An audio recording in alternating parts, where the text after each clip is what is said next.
Hello जी, नमस्कार दोस्तों। मैं सुमन कुमार फिर से आपका स्वागत करता हूं हमारे यूट्यूब चैनल अभ्यास एजुकेशन में। और मेरे प्यारे बच्चों, आज का जो टॉपिक स्टार्ट कर रहे हैं वो हम लोग जो सीरीज कॉम्बिनेशन कंप्लीट करे थे कल को हमने, और आज जो है वो हम लोग स्टार्ट कर रहे हैं पैरेलल कॉम्बिनेशन या समांतर क्रम संयोजन, जैसा कि आपने थंबनेल पर चेक करा, ठीक है ना। तो मेरे प्यारे बच्चों, दिल थाम के बैठिए, मैं आपको समझाने वाला बहुत ही ईजिली, और मैं आपको पूरी तरह से वादा करता हूँ कि आपको बिल्कुल रटने की आवश्यकता नहीं पड़ेगी, ठीक है।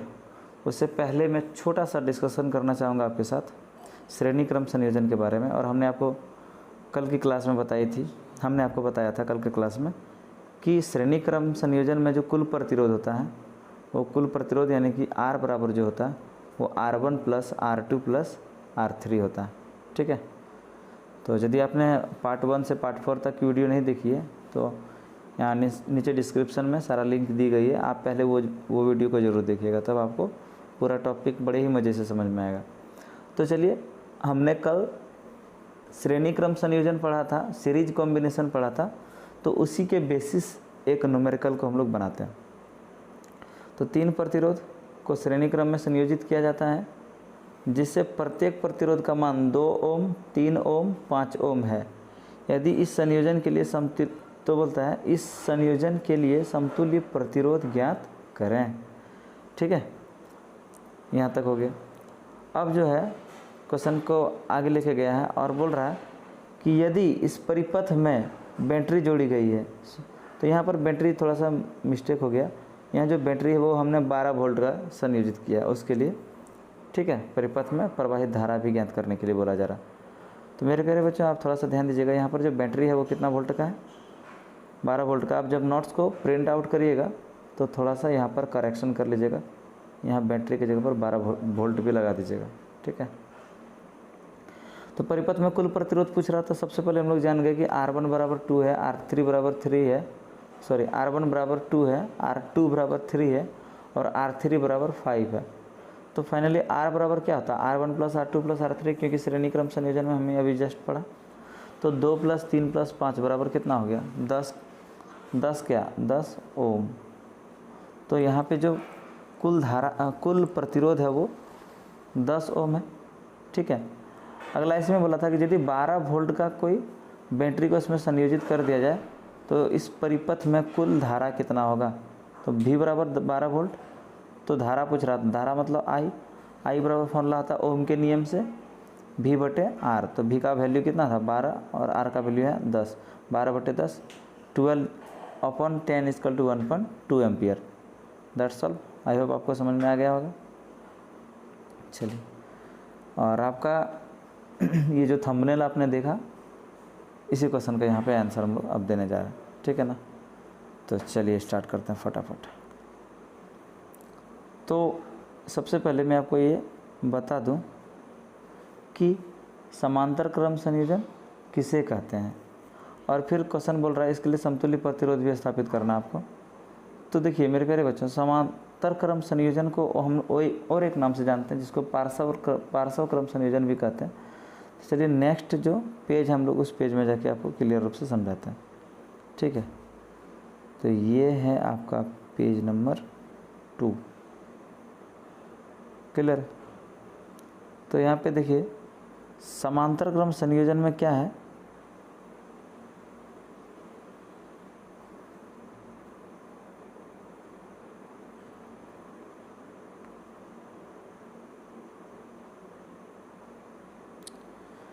जब किसी परिपथ का पहला प्रतिरोध जब किसी परिपथ में पहला प्रतिरोध का पहला सिरा, दूसरा प्रतिरोध का पहला सिरा एवं तीसरा प्रतिरोध का पहला सिरा, मतलब सभी प्रतिरोध का पहला सिरा को एक साथ जोड़ी जाए तथा इनके दूसरे सिरे को, सभी प्रतिरोध का जो दूसरा सिरा होगा उसको एक साथ जोड़ी जाए, तो इस प्रकार के संयोजन को हम लोग समांतर क्रम संयोजन कहते हैं। आइए हम आपको फिगर से समझाने का प्रयास करते हैं, बिल्कुल भी आपको रटने की आवश्यकता नहीं पड़ेगी। तो यहाँ पर देखिएगा, पहला प्रतिरोध यहाँ पर है R1, है ना जी, दूसरा प्रतिरोध R2 और तीसरा प्रतिरोध है R3। तीनों प्रतिरोध का पहला सिरा को यहाँ पर देखिए एक साथ जोड़ी गई है, और दूसरा सिरा को, फिर दूसरा सिरा को और दूसरा सिरा को एक साथ जोड़ी गई है। तो इस प्रकार का जो भी संयोजन होगा, इस प्रकार के संयोजन को हम लोग क्या कहेंगे, समांतर क्रम संयोजन कहेंगे। ठीक है, समांतर क्रम संयोजन कहेंगे या फिर पार्श्व क्रम संयोजन कहेंगे। क्लियर है? आई होप आपको समझ में आ गया होगा। तो चलिए, इसके लिए जो समतुल्य प्रतिरोध होता है उसको हम लोग ज्ञात करते हैं। समतुल्य प्रतिरोध कहने का मतलब इसका जो फॉर्मूला है उसको हम लोग स्थापित करते हैं, निकालते हैं। ठीक है, तो यहाँ पर देखिएगा, मान लेते हैं 3 प्रतिरोध है, R1 है, R2 है और R3 है, और सभी के बीच का यहाँ से यहाँ तक का जो, यहाँ पे देखिए, जब धारा करंट इसमें I आ रहा है तो यहाँ करंट 3 भाग में बंट जाएगा। एक I1, दूसरा करंट इस तार से जाएगा I2, और तीसरा जो है धारा इधर से जाएगा तो I3। करंट 3 भाग में बंट गया, धारा प्रतिरोध 3 था और आपका जो धारा है वो भी 3 हो गया। तो माना 3 प्रतिरोध R1, R2 एवं R3 क्रमशः समांतर क्रम में संयोजित है तथा इसके बीच का धारा क्रमशः I1, I2 तथा I3 है। क्लियर है? तो मुख्य परिपथ में कुल धारा कितना होगा? कुल धारा मतलब यहाँ से जो करंट जा रहा है वो I ही करंट जा रहा है ना, तो I बराबर हो जाएगा I1 plus I2 plus I3। Clear है? तो हम ओम का नियम से, आप पिछला भी वीडियो में मैंने आपको बताया था ओम का नियम, और ओम का नियम से हम लोग जानते हैं I equal to V by R1। ठीक है, दूसरा हो गया समीकरण 1 मान लिए I2 इक्वल टू V बटे R2 और I3 इक्वल टू V बटे R3। समीकरण 1, 2 और 3 को हम जब जोड़ेंगे तो I1 plus I2 plus I3 प्राप्त करेंगे, और इधर प्राप्त करेंगे V1 बटे R1 V बटे R1 V बटे R2 प्लस V बटे R3। ठीक है, तब हम क्या देखेंगे, लेकिन हमने अभी जस्ट आपको पढ़ाया था कि यहाँ पर I1 plus I2 plus I3 जो है, I1 प्लस I2 और I3 जो है वो I का ही वैल्यू यानी विद्युत धारा ही है। तो हम कह सकते हैं कि हमने यहाँ पर जो I1 plus I2 plus I3 use किया है उसके जगह पर I हो जाएगा, है ना। तो I यहाँ पर लिखें, और V बटे R1 V बटे R2 V बटे R3, वही चीज़ को हम यहाँ पर नोट किए। अब क्या करते हैं, I हो गया, यहाँ पे तीनों में V है, तीनों में यहाँ पर देखिए V है, यहाँ भी V है और यहाँ भी V है। तो हम क्या करते हैं, V कॉमन ले लेते हैं।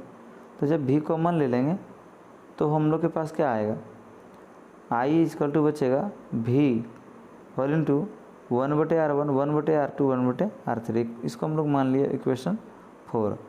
पुनः हम ओम के नियम से जानते हैं कि यहाँ पर जो I है ना, I बराबर क्या था फॉर्मूला, यहाँ पर जो I है, I बराबर फॉर्मूला था V बटे R। तो इसी I के प्लेस पर हम लोग वैल्यू पुट करेंगे V बटे R। तो फाइनली हम लोग के पास होगा समीकरण 4 और 5 से V बटे R बराबर V इंटू 1 बटे R1 1 बटे R2 1 बटे R3। यहाँ से V और V कैंसिल हो जाएगा तो बचेगा 1 बटे R इक्वल टू 1 बटे R1 प्लस 1 बटे R2 प्लस 1 बटे R3। ये जो क्वेश्चन है समांतर क्रम संयोजन और श्रेणी क्रम संयोजन दोनों 10th के लिए भी इम्पोर्टेंट है, और साथ ही साथ जो भी विद्यार्थी 12th में है, इंटर में है, उसके पास भी सेम टू सेम यही क्वेश्चन आने वाला है, और यही क्वेश्चन उसके भी सिलेबस में है। तो इसलिए मेरे प्यारे बच्चों, आप यहाँ पर एक बार मेहनत करिए, आपको 12th में बड़ा ही मज़ा आएगा, क्योंकि 12th में एकदम सेम डिटो यही चीज़ वहाँ पे क्वेश्चन पूछा जाएगा। क्लियर है? तो मेरे ख्याल से आपको बहुत बढ़िया से समझ में आ गया होगा कि जब भी समांतर क्रम संयोजन हो, यानी पैरेलल कॉम्बिनेशन हो या सीरीज पैरेलल कॉम्बिनेशन हो, या फिर इसी को हम लोग कहते हैं पार्श्व संयोजन हो, तो 1 बटे R यानी कुल प्रतिरोध बराबर होता है 1 बटे R1 प्लस 1 बटे R2 प्लस 1 बटे R3। ठीक है, तो ये आप याद रखेंगे। ठीक है, आइए इसी के आधार पर हम लोग क्या करते हैं, एक न्यूमेरिकल को सॉल्व करते हैं और फिर आगे बहुत सारा न्यूमेरिकल है, ये तो आप जानते हैं। आपने ये नोट्स ज़रूर डाउनलोड कर लिया होगा, नीचे पीडीएफ का लिंक दिया हुआ, आप जल्दी से फटाफट डाउनलोड कर लीजिए ताकि आपको पढ़ने में सुविधा हो। चलिए, किसी विद्युत परिपथ में 3 प्रतिरोध 2 ओम, 10 ओम तथा 30 ओम को समांतर क्रम में संयोजित किया गया है तथा इसके बीच का विभवांतर, यहाँ पे फिर छूट रहा है, इसके बीच का जो विभवांतर है 12 वोल्ट है, 12 वोल्ट का विभवांतर है। तो निम्न लिखित को परिकलित करें। क्लियर है? तो चलिए, क्या क्या निकालने के लिए बोला जा रहा है हम देखते हैं। एक नंबर जो है वो बोला जा रहा है प्रत्येक प्रतिरोध में प्रवाहित कुल धारा का मान, है ना। तो प्रत्येक प्रतिरोध जो है यहाँ पर क्या है, 3 प्रतिरोध, और तीनों प्रतिरोध को किस तरह जोड़ा गया, समांतर क्रम में, है ना। ऐसा ही है, हम लोग चेक करते हैं और चर्चा करेंगे। वोल्टेज दिया था 12 वोल्ट, पहला प्रतिरोध 2 ओम, दूसरा प्रतिरोध 10 ओम और तीसरा प्रतिरोध 30 ओम। फिगर को आप ध्यान दीजिएगा और समझने का प्रयास करिएगा। क्लियर?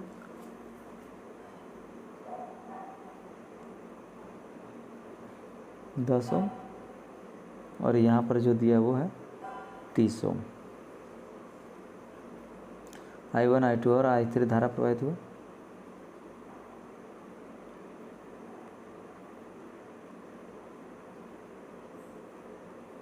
तो समझिएगा, ओम के नियम से I = V/R1 होता। तो पहला प्रतिरोध जो था, पहला प्रतिरोध कितना था, 2 ओम का प्रतिरोध था, और वोल्टेज कितना दिया था, 12 वोल्ट, है ना जी, 12 वोल्ट। तो फाइनली आपके पास होगा 12/2 यानी कि 6 एम्पियर। दूसरा जो है वो है, हम लोग निकालते हैं दूसरा I2। तो I2 = क्या होगा, V/R2। V यानी V वोल्टेज का मान कितना था, 12 वोल्ट, बोलो जी, 12 वोल्ट। तो 12/R2 जो था वो 10 ओम, तो हो जाएगा 1.2 एम्पियर। ठीक है। अगला जो है हम लोग I3 निकालते हैं। उसी प्रकार I3 बराबर ओम के नियम से V/R3, तो 12/30 हो जाएगा। जब इसको डिवाइड करेंगे तो 0.4 एम्पियर हो जाएगा। ठीक है। अब देखिए क्वेश्चन नंबर जो 2 है वो बोला गया था आपको परिपथ में प्रवाहित कुल धारा ज्ञात करें। तो कुल धारा मतलब I का वैल्यू निकालना। तो I बराबर क्या होता है, हमने अभी जस्ट पढ़ा था समांतर क्रम संयोजन में कि I बराबर I1 + I2 + I3 होता है। तो यहाँ पर हम लोग क्या करेंगे, I1 का वैल्यू हमें जस्ट अपने फाइंड करा था 6 एम्पियर, I2 का जो वैल्यू था वो था 1.2 एम्पियर, और I3 का वैल्यू यहाँ पर सेम सामने देखिए 0.4 एम्पियर। जब आप तीनों को ऐड करिएगा तो आप जान ही रहे हैं 7.6 एम्पियर हो जाएगा करंट। क्लियर है? चलिए अब देखते हैं 3 नंबर जो क्वेश्चन है वो क्या बोला जा रहा था आपसे। 3 नंबर का जो क्वेश्चन था वो पूछा था परिपथ में प्रवाहित समतुल्य प्रतिरोध ज्ञात करें। यही तो है जिसको हम चर्चा करना चाहते हैं। समतुल्य प्रतिरोध मतलब कि जब समांतर क्रम में हो तो कुल प्रतिरोध का मान कितना होगा। तो समांतर क्रम में हम जानते हैं कि 1/R बराबर 1/R1 + 1/R2 + 1/R3 होता है। तो 1/R = 1/2, पहला प्रतिरोध 2 था, दूसरा प्रतिरोध 10 था और तीसरा प्रतिरोध 30 था। तो 1/10 1/30। अब देखिए यहाँ पर 1/R = जब हम आपसे यहाँ पर एलसीएम लेंगे तो पूरा का एलसीएम 2, 10 और 30 का एलसीएम कितना हो जाएगा, 30, है ना। 30 हो जाएगा एलसीएम। जब 32 का टेबल में 30 हम कटाते हैं तो वो 15 बार में कटेगा। 10 का टेबल में 33 बार में होगा, और 30 के टेबल में 30 जो है 1 बार में होगा। ओके, आपको समझ में आ गया होगा। जब इसको आप कैलकुलेशन करेंगे तब 15 और 3 18 और 1 19 19/30 1/R = 19/30। क्लियर है? 1/R = 19/30 है। तो इसका मतलब जब 1/R है = 19/30, ठीक है। तो जब क्रॉस मल्टीप्लाई करेंगे तो r के साथ 19 और 30 के साथ 1 मल्टीप्लाई होगा, वही क्रॉस मल्टीप्लाई यहाँ पर किए, r इंटू 19 30 इंटू 1। जब r का वैल्यू फाइनली में निकालेंगे तो देखेंगे 30/19 होगा ओम, ये कुल प्रतिरोध। क्योंकि हमको 1/r तो नहीं निकालना ना भाई, कुल प्रतिरोध निकालना। कुल प्रतिरोध मतलब क्या होता है, r होता है, रेसिस्टेंस होता है, और यहाँ पर 1/r था, इसलिए हम लोग क्या करें, इसको क्रॉस मल्टीप्लाई करके निकाल लिए। आप जिस तरह भी कैलकुलेशन करते हैं, जिस तरह भी कैलकुलेशन करके निकाल सकते हैं, इसमें कोई रोक टोक नहीं पर नहीं होता यहाँ पर, ठीक है। तो देन आपकी मर्जी। चलिए अगला जो क्वेश्चन है न्यूमेरिकल, वो देखते हैं। 2 ओम, 3 ओम तथा 6 ओम के 3 प्रतिरोध को किस प्रकार जोड़ा जाए कि समतुल्य प्रतिरोध 1 ओम प्राप्त हो। 1 ओम प्राप्त हो। 1 ओम प्राप्त करने के लिए यहाँ पर बोल रहा है किस प्रकार का संयोजन करें। तो आप जानते हैं कि किसी भी प्रतिरोध को हम लोग यहाँ पर 2 ही क्रम में जोड़ सकते हैं, एक समांतर क्रम है ना, और दूसरा जो होता हुआ श्रेणी क्रम। तीसरा तो कोई क्रम का संयोजन नहीं होता। तो यदि यदि इसको समांतर क्रम श्रेणी क्रम में जोड़ेंगे तो आप जानते हैं कि श्रेणी क्रम में जो प्रतिरोध होता है वो R बराबर R1 जोड़ R2 जोड़ R3 होता है। मैंने तीनों प्रतिरोध को क्या करेंगे, सीधा सीधी जोड़ देंगे। तो यहाँ पर हो जाएगा 2, 3, 5 और 6 11 ओम, और हमको 1 ओम चाहिए, हमको 1 ओम चाहिए। और जब हम इसको श्रेणी क्रम में जोड़े तो कितना हुआ, 11 ओम हुआ। इसका मतलब यहाँ पर जो संयोजन होगा वो श्रेणी क्रम में संयोजित नहीं है। तो हम लोग क्या करते हैं, चेक करके देखते हैं कि कहीं समांतर क्रम में तो नहीं है।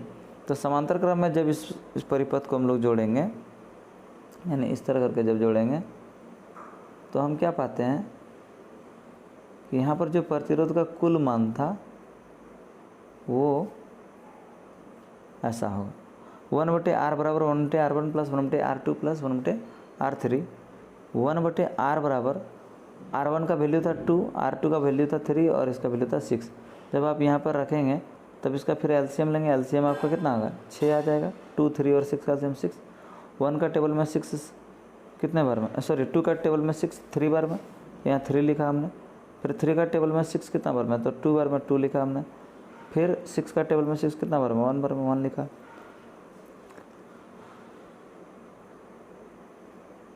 जब इस तीनों को आप जोड़ेंगे तो हो जाएगा 6, और नीचे में भी है 6। तो 6 से 6 कितने बार में कट जाएगा, 1 बार में, यानी कि 1/r equal to 1 ohm. 1/r equal to 1 ohm. इसका मतलब हुआ जब क्रॉस मल्टीप्लाई करिएगा तो r बराबर भी क्या होगा, 1 ओम ही होगा। होप कि आपको समझ में आ गया होगा, ठीक है।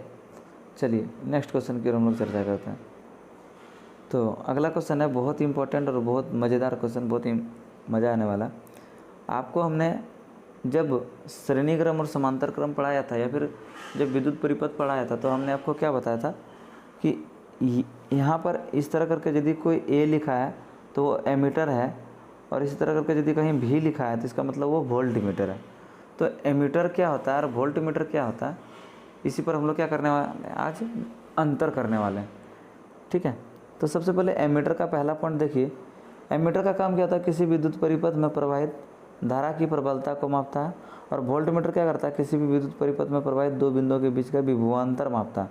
विभवांतर को कौन मापता है, वोल्टेज, और धारा का कौन मापता है, तो विभवांतर, ठीक है। धारा को कौन मापता है, तो आपका एमीटर, और विभवांतर को कौन मापता है, तो वोल्ट मीटर। क्लियर है। उम्मीद करते हैं आपको ये बातें समझ में आ गई होगी। चलिए नेक्स्ट जो है पॉइंट है, चर्चा करते हैं नेक्स्ट पॉइंट की ओर। तो आप देखेंगे नेक्स्ट पॉइंट बोलता है यह किसी विद्युत परिपथ में श्रेणी क्रम में जोड़ी जाती है। यानी कि एमीटर को किस तरह जोड़ी जाती है, श्रेणी क्रम में जोड़ी जाती है, जबकि वोल्ट मीटर को समांतर क्रम में जोड़ा जाता है। कहने का मतलब ये हुआ कि कभी आप फिगर में देखे होंगे या न्यूमेरिकल जब बनाएंगे तब आप देखेंगे कि किसी प्रतिरोध में या किसी भी परिपथ में जब हम लोग एमीटर का प्रयोग करते हैं तो वो डायरेक्ट यहाँ पर क्या करता है, तार में एमीटर लगा के उसको कुंजी से संयोजित फिर बैटरी सेल से संयोजित कर देते हैं, है ना जी। लेकिन आप ये भी देखे होंगे कि जो वोल्ट मीटर है ओम का नियम ये श्रेणी क्रम में और समांतर क्रम में आपको एमीटर और वोल्ट मीटर जब हमने लगाया था तो आपने फिगर में क्या देखा होगा, आपने देखा होगा कि जो वोल्ट मीटर था वो प्रतिरोध के ठीक पैरेलल में यानी यहाँ पर लगा होता था, यहाँ पर, है ना, एकदम समांतर में लगा था दोनों सिरों पर। तो इस तरह का संयोजन जो होता है वो समांतर क्रम होता है। अगला जो पॉइंट है वो है इसका स्केल एम्पियर में अंकित होता है और इसका जो स्केल है वो वोल्ट में अंकित होता है। तो ये 3 अंतर के साथ हम लोग क्या करेंगे, एमीटर और वोल्ट मीटर का अंतर जो है समाप्त करेंगे। अगला जो क्वेश्चन है उसको हम लोग डिस्कस करते हैं। नेक्स्ट क्वेश्चन है तापदीप्त लैंपों के तंतु के रूप में मात्र टंगस्टन का ही प्रयोग क्यों किया जाता है। आप जैसे जानते हैं तापदीप्त कोई भी वस्तु हो गया, चाहे वो हीटर हो, चाहे वो आयरन हो, बल्ब वगैरह जिस तरह होता है, बड़े बड़े बल्ब हैलोजन वगैरह हो, तो उसका जो तंतु होता है वो टंगस्टन धातु का बना था। टंगस्टन मिश्र धातु होता है। वैसे इसका ही क्यों बनाया जाता है तो समझिएगा, ये जो टंगस्टन है इसका प्रतिरोध बहुत अधिक होता है। पहला बात, जिसका प्रतिरोध अधिक होगा वो अधिक ऊष्मा या अधिक लाइट देगा, क्लियर। दूसरा है ये अधिक प्रकाश होता है। तीसरा नंबर है इसका गलनांक भी अधिक होता है, ठीक है। इसका मतलब कि अधिक ताप पर भी जल्दी गलेगा नहीं, ठीक है। चलिए नेक्स्ट क्वेश्चन की ओर हम लोग चर्चा करते हैं। श्रेणी क्रम में संयोजित करने के स्थान पर विद्युत युक्ति को समांतर क्रम या पार्श्व क्रम में जोड़ने से क्या लाभ है।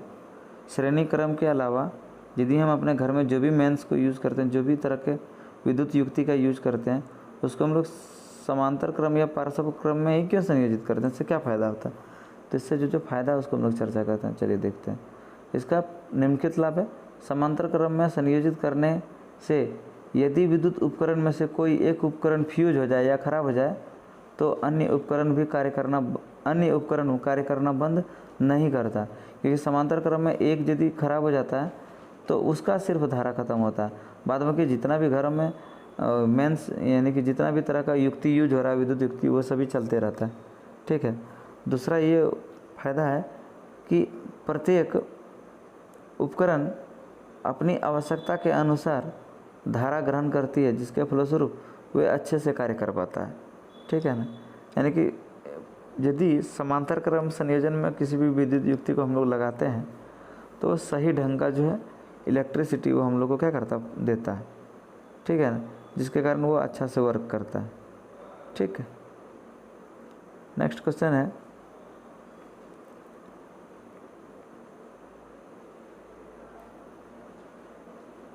घरेलू विद्युत परिपथ में श्रेणी क्रम संयोजन क्यों नहीं किया जाता। जस्ट ऊपर वाला ही जो क्वेश्चन है वही चीज़ है।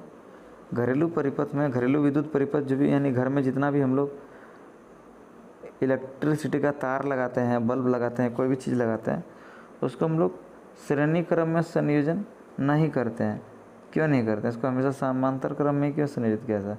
कारण ये है कि श्रेणी क्रम संयोजन में समान धारा सभी उपकरण में नहीं मिलता, क्योंकि जो उपकरण पहले होगा उसमें अधिक करंट एब्जॉर्ब कर लेगा, फिर नेक्स्ट जो प्रतिरोध है उसको जो है यानी प्रतिरोध या बल्ब या पंखा जो भी चीज़ है उसको प्रॉपर जो करंट है वो नहीं मिल पाएगा, जिसके कारण वो अच्छा से वर्क नहीं करेगा।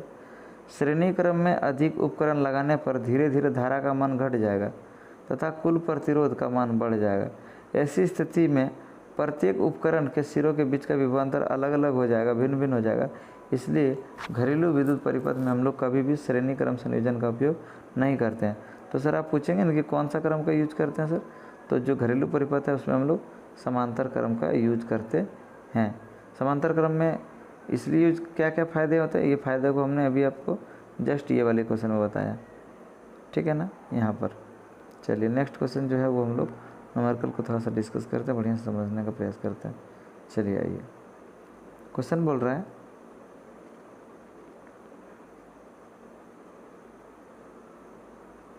क्वेश्चन आपके स्क्रीन पर कि 20 ओम के प्रतिरोध को कोई विद्युत स्थिति से 5 एम्पियर विद्युत धारा लेता है। फिर से रिपीट करते हैं, सॉरी, 20 एम्पियर का प्रतिरोध के कोई विद्युत स्थिति 5 एम्पियर विद्युत धारा लेता है तो 30 सेकंड में उत्पन्न ऊष्मा परिकलित करिए। यानी कि यहाँ पर आर का मान जो है वो 20 ओम दे दिया है आपको, जहाँ पे 20 ओम 30 ओम प्रतिरोध का मान देखिए वो आर है ना जी। और यहाँ पे टाइम देखिए आपको दे दिया है 30 सेकंड है। दूसरा है कि इसमें जो करंट है वो आई बराबर 5 एम्पियर है। तो क्या ज्ञात करना बोल रहा है कि उत्पन्न ऊष्मा परिकलित करना, मतलब कितना वो जो उसका शक्ति है वो रिलीज होगा। तो यहाँ पे देखिए W बराबर आई स्क्वायर इंटू आर टी, ये फॉर्मूला आपको मैंने पढ़ाया था, ठीक है ना।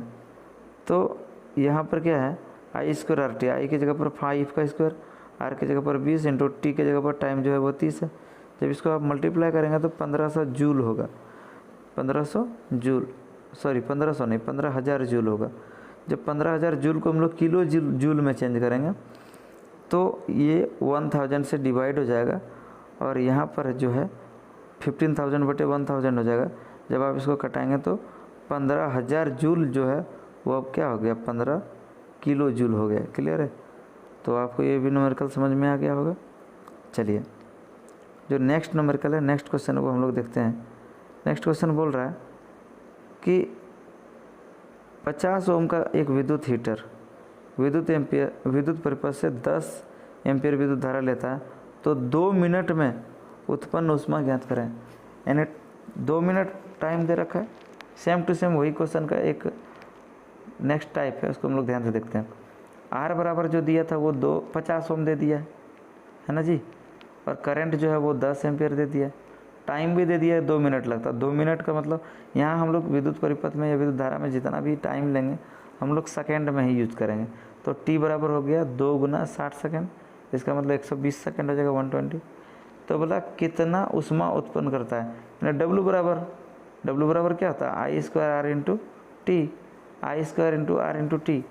तो 10 का स्क्वायर, आई का वैल्यू 10 है, आर का वैल्यू 50 है, टी का वैल्यू 120 है। जब इसको हम कैलकुलेशन करते हैं तो वो आपका 6 लाख जूल हो जाएगा। उसको डिवाइड करिएगा 1000 से किलो जूल में चले जाएगा तो 600 किलो जूल आएगा। अब क्या आपको समझ में आ गया होगा। तो चलिए नेक्स्ट क्वेश्चन की ओर हम लोग फिर से ध्यान देंगे। उसी तरह का न्यूमेरिकल है, बहुत ईजी न्यूमेरिकल है, आप थोड़ा सा ध्यान दीजिएगा तो आपको बड़ा मज़ा आएगा। किसी परिपथ में 10 ओम 30 ओम तथा 40 ओम के 3 प्रतिरोध 12 वोल्ट के बैटरी के साथ पार्श्व क्रम में संयोजित है। पार्श्व क्रम मतलब समांतर क्रम में संयोजित है ना। तो परिपथ में प्रवाहित कुल धारा का मान ज्ञात करें। धारा मतलब क्या आ गया, आई का मान ज्ञात करना बोल रहा है। तो आई बराबर क्या होता है, यहाँ पर 3 प्रतिरोध है तो तीनों प्रतिरोध का पार्श्व क्रम में अलग अलग करंट होगा। I1 होगा, एक का I2 होगा और तीसरा का I3 होगा। तो क्वेश्चन दे रखा है आपको V बराबर जो है वो 12 वोल्ट दिया है, ठीक है, और करंट पूछा है। R1 बराबर 10 ओम, R2 बराबर 30 ओम, R3 बराबर 40 ओम दिया है। ओके, समांतर क्रम में जब हम जोड़ते हैं तो 1/R इक्वल टू जानते हैं 1/R1 plus 1/R2 plus 1/R3 होता है। यहाँ पर जब हम लोग वैल्यू पुटअप करते हैं 1/R1 की जगह पर 10, R2 की जगह पर 30 और R3 की जगह पर 40 जब पुटअप करते हैं और फिर इसका सबका हम एलसीएम लेते हैं, 10, 30 और 40 का एलसीएम जो है 120 हो जाएगा। 10 का टेबल में 120 जो है वो कितने बार में कटेगा, तो आप सभी जानते हैं 12 बार में कटेगा। प्लस 30 का टेबल में 120 जो है वो 4 बार में कटेगा, 4 × 4। और 40 का जो टेबल है एलसीएम यहाँ पर हमने लिया है, तो आप इस चीज़ से बिल्कुल नहीं घबराएंगे। यहाँ पर जो है वो एलसीएम है ना, भिन्न का जोड़, एलसीएम लिए फिर भिन्न का जोड़ बनाए। उसके बाद जो आंसर होगा वो 19/120 होगा, यानी 1/R इक्वल टू इतना हुआ। तो जब R का वैल्यू निकलेगा तो डेफिनेटली R का वैल्यू होगा कितना, R बराबर हो जाएगा, क्रॉस मल्टीप्लाई करके देखो तो हो जाएगा वो 120/19। बोलो हाँ या नहीं, क्लियर है। अब देखो हमको धारा का मान परिकलित करने बोला, इसका मतलब I बराबर चाहिए। तो I बराबर फॉर्मूला क्या होता, V/R ओम का नियम से। तो V का मान कितना है 12 वोल्ट, और आर का मान कितना है 120/19 ओम। क्लियर है। जब आप चेंज करेंगे तो 19 जो है ऊपर चल जाएगा और 120 जो है वो नीचे चले आएगा, और फिर फाइनली जब कटेगा 12 से 10 का टेबल में कट जाएगा तो 19/10 बच जाएगा। ठीक है। जब इसको डिवाइड करेंगे तो 1.9 एम्पियर आंसर।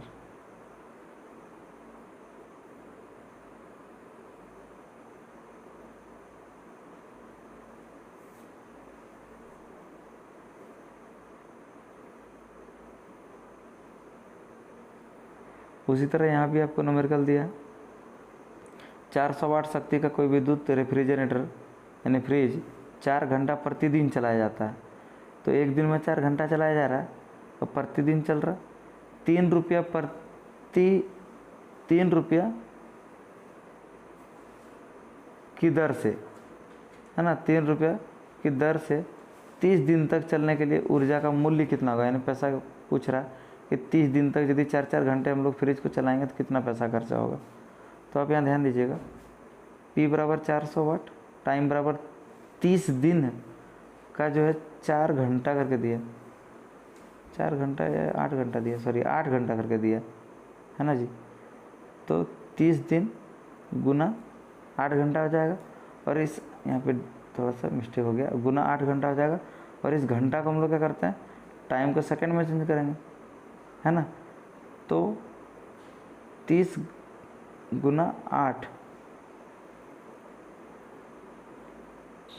तो इतना घंटा रह जाएगा, और यदि इसको हम सेकंड में चेंज करेंगे तो सेकंड में करेंगे तो 3600 से फिर मल्टीप्लाई करेंगे।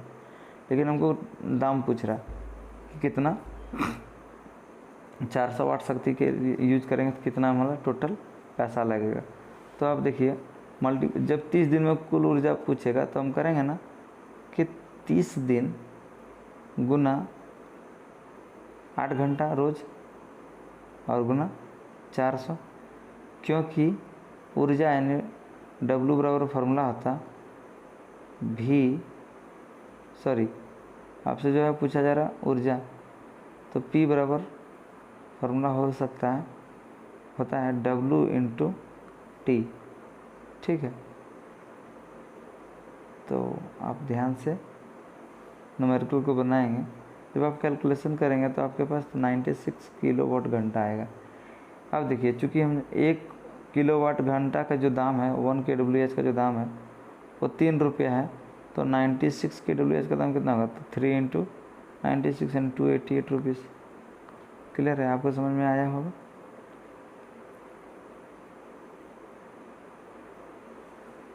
नेक्स्ट जो न्यूमेरिकल है वो ही है 8 ओम का प्रतिरोध कोई विद्युत हीटर मेन से 2 घंटे तक 15 एम्पियर विद्युत धारा लेता है, यानी R बराबर 8 ओम, I बराबर 15 एम्पियर और टाइम बराबर 2 आवर है। तो कि ऊष्मा परिकलित करें, है ना, तो W बराबर I² × R × T होता है। I² 15 है, 15 का स्क्वायर इंटू R का वैल्यू 8 है, इंटू T का वैल्यू 2 घंटा। जब इसको मल्टीप्लाई करेंगे तो 3600, ठीक है, ऊष्मा है तो जूल होगा। क्लियर है।